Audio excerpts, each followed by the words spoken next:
বসন্ত তুমি এসেছো হেথায়, বুঝি হলো পথ ভুল।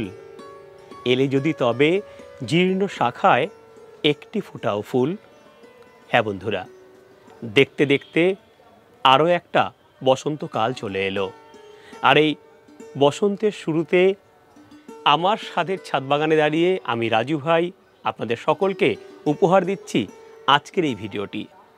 বন্ধুরা, আমরা যারা ছাদ বাগান করি তাদের কাছে এই বসন্তের শুরুটা অত্যন্ত ইম্পর্টেন্ট।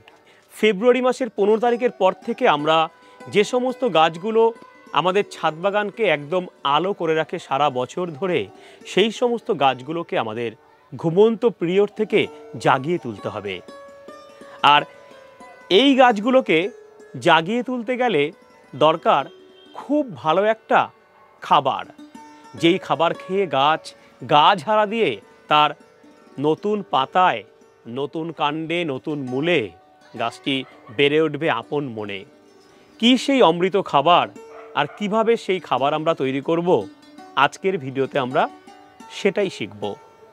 হ্যাঁ বন্ধুরা, আজকের ভিডিওতে আমরা যে অমৃত সারটি তৈরি করা শিখব, সেই অমৃত সার আমরা এক মুঠো করে প্রত্যেকটা গ্রীষ্মকালীন গাছের ঠিক মাটি খুঁড়ে আমরা দিয়ে দেব।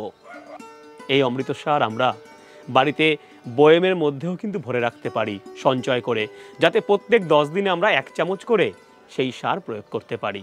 এই অমৃত সার যদি আমরা দিতে পারি গাছের মধ্যে, তাহলে আমাদের গাছ সারা বছর ধরে তার ফুল ফল দিয়ে আমাদেরকে সমৃদ্ধ করে তুলবে। স্বাদের ছাদ বাগানের প্রত্যেকটা মেম্বারের কাছে আমার স্বনির্বন্ধ অনুরোধ, আপনারা একটুও স্কিপ না করে, একটুও বাদ না দিয়ে দেখতে থাকুন স্বাদের ছাদ বাগান ইউটিউব চ্যানেলের এই অমৃত সার তৈরি করার অনবদ্য ছোট্ট এবং অসাধারণ নিবেদনটি।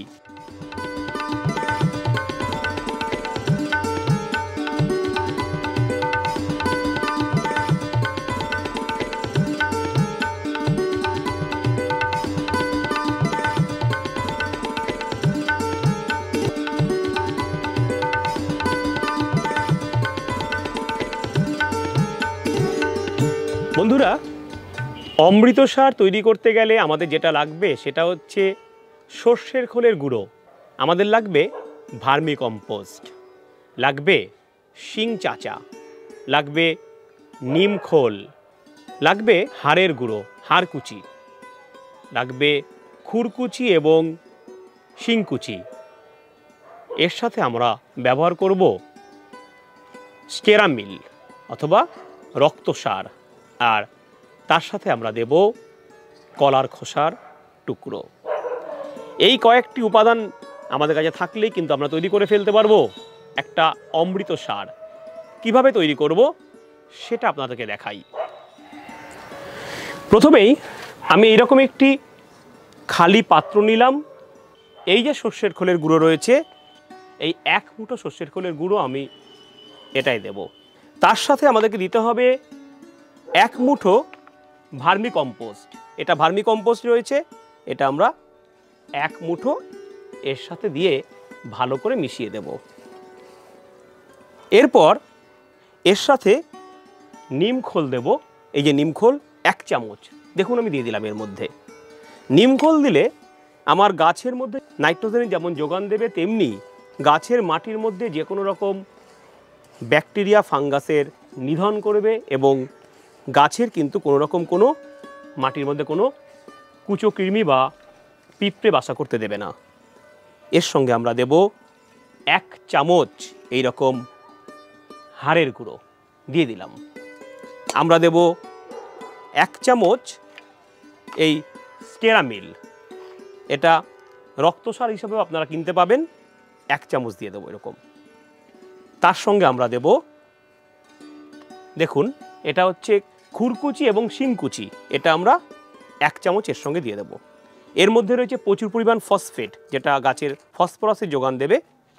আর এগুলোর সাথে আমি দেব, দেখুন শিং চাচা, যেটাকে বলি আমরা হর্ন ডাস্ট।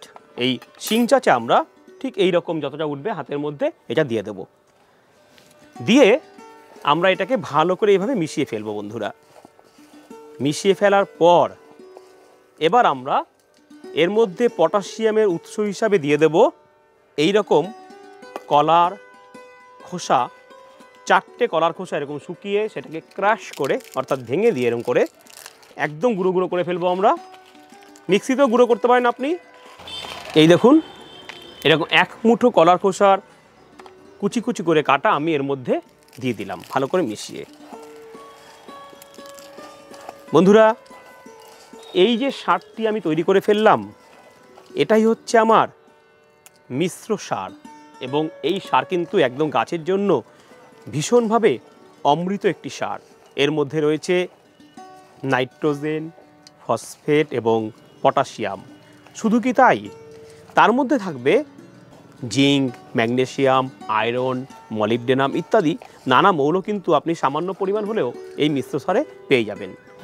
যদি আপনি কলার খোসার টুকরো ইউজ না করতে চান, তাহলে কিন্তু বাজার থেকে এক ধরনের বায়ো পটাশ পাওয়া যায়। দেখাই আপনাদের, ঠিক এই রকম বায়ো পটাশ। দেখুন ঠিক অনেকটা এরকম সাবুদানা, কালো সাবুদানার মতন দেখতে। এই বায়ো পটাশ কিন্তু আপনি ইচ্ছে করলে এর মধ্যে দিতে পারেন। কলার খোসা না ইউজ করে ঠিক 1/2 চামচ বায়ো পটাশ কিন্তু আপনি এই সারের মধ্যে দিতে পারেন। আর বায়ো পটাশ না থাকলে আপনি এরকম ল্যাপা ল্যাপা 1 চামচ আপনি কিন্তু লাল পটাশ সারও কিন্তু আপনি এর মধ্যে দিয়ে দিতে পারেন। আমি রাসায়নিক দেখাবো না বলে আমি সবটাই কিন্তু জৈব বললাম। আপনারা ইচ্ছে করলে কিন্তু লাল পটাশ ইউজ করতেই পারেন গাছের মধ্যে। এইবার আমাদের কাজ হবে, আমরা এই সারটির মধ্যে একটু জল স্প্রে করব। দেখুন এই যে জল রয়েছে আমার, এই যে জল তো আমি এরকম করে স্প্রে করে দেব।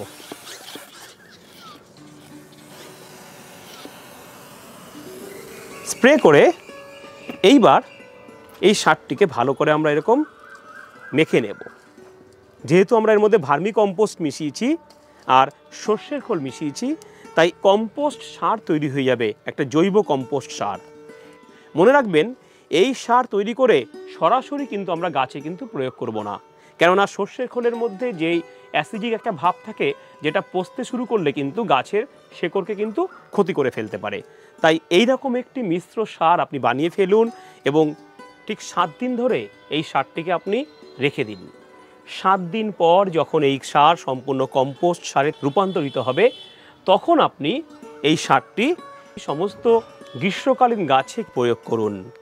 যে সমস্ত গাছ শীতের সময় ডরমেন্টারি পিরিয়ডে ছিল, যেমন জবা, অ্যালামুন্ডা, টগর, বেল, জুই ইত্যাদি রকম ফুলের গাছ, কামরাঙা, পেয়ারা, ডালিম, বেদানা, সমস্ত গাছের গোড়ায় কিন্তু আমরা এই সারটি প্রয়োগ করব।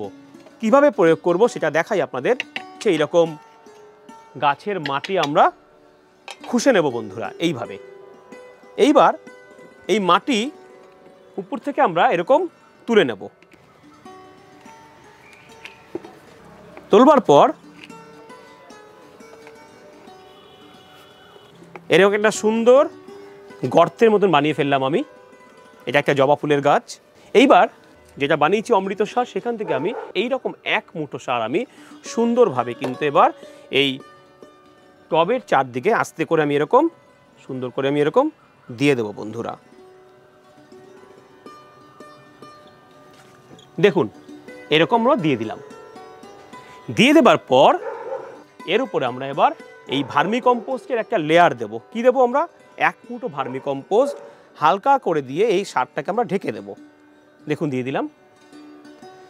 এবার যে ফাঁকা জায়গাটা রয়েছে সেই জায়গায় আমরা 50% গার্ডেন সয়েল এবং 50% ভার্মি কম্পোস্ট মিশিয়ে আমরা একটা মাটি তৈরি করে রাখবো। সেই মাটি আমরা এর উপরে চাপা দিয়ে দেব। দেখুন ভালো করে আমরা এটা চাপা দিয়ে দিলাম। এটা করলেই কিন্তু আমার প্রসেসটা সম্পূর্ণ হলো। এইবার আমরা এই গাছে ভালো করে জল দিয়ে দেব। মনে রাখবেন, এই জল দেবার পর আমরা এই গাছটিতে 2 থেকে 3 দিন কোনো জল দেব না। যখন দেখব আঙুল দিয়ে এই গাছের গোড়া শুকনো হয়ে গেছে, তখনই কিন্তু এতে আমরা জল প্রয়োগ করব। এই সার গাছের মধ্যে প্রয়োগ করলে গাছ এই সার থেকে যখন পুষ্টি পাবে, তার 7 থেকে 10 দিন পর আমরা গাছটিকে প্রুনিং করব। ভুলেও কিন্তু কেউ এই গাছটিকে খাবার না দিয়ে প্রুনিং করবেন না। আপনারা অনেকেই জানেন ফেব্রুয়ারি মাসে গাছের প্রুনিং করতে হয়, কিন্তু এভাবে খাবার দিয়ে তবেই কিন্তু আপনি গাছের প্রুনিং করবেন বন্ধুরা। তাহলে গাছ তার পুষ্টি গুণটা পেয়ে নতুন নতুন কচি পাতায় কিন্তু গাছ ভরে উঠবে। আর কিভাবে আপনি প্রুনিং করবেন তাই নিয়ে অবশ্যই আমি পরের এপিসোডে আপনাদেরকে দেখিয়ে দেব যে কিভাবে গাছের প্রুনিং করতে হয়। অবশ্যই আপনারা এইভাবে স্টেপ বাই স্টেপ প্রসেসটাকে ফলো করবেন। আর যেই মিশ্র সারটা আমরা লাগলো না, 1 মুঠো দেওয়ার পর যেই সার আমার লাগেনি, এই সার আমি কিন্তু হালকা করে শুকিয়ে কিন্তু আমরা এটাকে একটা বয়ামে ভরে রাখবো। প্রুনিং করার পর গাছে যখন প্রচুর ব্রাঞ্চেস আসবে, প্রত্যেক সপ্তাহে আমরা এরকম 1 চামচ এই অমৃত সার গাছের মাটির মধ্যে চারদিকে প্রয়োগ করে দেব। প্রয়োগ করলে কিন্তু গাছ এই অমৃত সার পেয়ে আরও বেশি ফুলে পাতায় কিন্তু ভরে উঠবে বন্ধুরা। আপনারা তাই এরকম একটা অমৃত সার বানিয়ে ফেলুন এবং এইভাবে ফেব্রুয়ারি মাসে সারা বছর ধরে যে সমস্ত গাছগুলো আমাদেরকে ফুল দিয়ে যায়, ফল দিয়ে যায়, প্রত্যেকটা গাছের গোড়ায় আপনারা এইভাবে এই সার প্রয়োগ করুন। বন্ধুরা, এই ছিল আমার আজকের বিশেষ নিবেদন। কিভাবে আপনি গাছের জন্য এই ড্রাই অমৃত সার তৈরি করবেন, ফেব্রুয়ারি মাসে সেই সার আপনি গাছের গোড়াতে প্রয়োগ করবেন এবং কিভাবে আপনি সারা বছর ধরে সেই সার প্রত্যেকটা গাছকে দিলে গাছ আপনার সুস্থ থাকবে, তারই এক অনবদ্য নিবেদন আপনাদেরকে আমি শেয়ার করলাম। যদি ভালো লেগে থাকে ভিডিওটি তাহলে একটি লাইক দেবেন এবং সবার সাথে শেয়ার করবেন। মনে রাখবেন, আপনার দেওয়া একটি লাইক কিন্তু আমাকে অনেক অনেক অনেক বেশি অনুপ্রেরণা যোগাবে। যারা আমার নতুন ভিউয়ার তাদের কাছে রিকোয়েস্ট, স্বাদের ছাদ বাগানের পরবর্তী পর্বে আসতে চলেছে আরও নানা রকম ভিন্ন স্বাদের ভিডিও। আমি দেখাবো কিভাবে গাছের প্রুনিং করে আপনি গাছকে ঝাঁকড়া করে তুলবেন এই ফেব্রুয়ারি মাসে। আমি দেখাবো গরমের নানা ফুল গাছের পরিচর্যার ভিডিও, তাদের রোগ পোকার প্রতিকার। এই সমস্ত ভিডিওর আপডেট পেতে এবং স্বাদের ছাদ বাগান পরিবারের মেম্বার হতে অবশ্যই আপনি স্বাদের ছাদ বাগান চ্যানেলটিকে সাবস্ক্রাইব করুন এবং তার পাশের বেল আইকনটিকে প্রেস করুন। মনে রাখবেন, আপনাদের সুবিধার্থে স্বাদের ছাদ বাগান নামে ফেসবুকে একটি গ্রুপ করেছি আমরা, যেই গ্রুপে রয়েছে পৃথিবীর প্রায় 70টির বেশি দেশের মেম্বার, রয়েছে 1 লক্ষেরও বেশি ছাদ বাগানি। আপনার ছাদ বাগানের যে কোনো সমস্যা ছবি তুলে সরাসরি সেই গ্রুপে পোস্ট করুন। দক্ষ ছাদ বাগানি, দক্ষ অ্যাডমিন, দক্ষ মডারেটররা আপনার সেই সমস্যার সমাধান চটজলদি করে দেবে। সবার সাথে থাকবো আমিও। আর স্বাদের ছাদ বাগান ফেসবুক গ্রুপের পাশাপাশি রয়েছে স্বাদের ছাদ বাগান নামে একটি ফেসবুকে পেজও। সেই পেজটিকে লাইক করলে আপনি কিন্তু সেখান থেকেও আপনার ছাদ বাগান পরিচর্যার অনেক টিপস পাবেন। তাই স্বাদের ছাদ বাগান পরিবারের মেম্বার হন। আপনার ছাদ বাগানের প্রতিটি গাছকে সুস্থ রাখুন। সকলকে আমার শুভকামনা এবং ধন্যবাদ জানিয়ে বিদায় নিচ্ছি আপনাদের প্রিয় রাজু ভাই।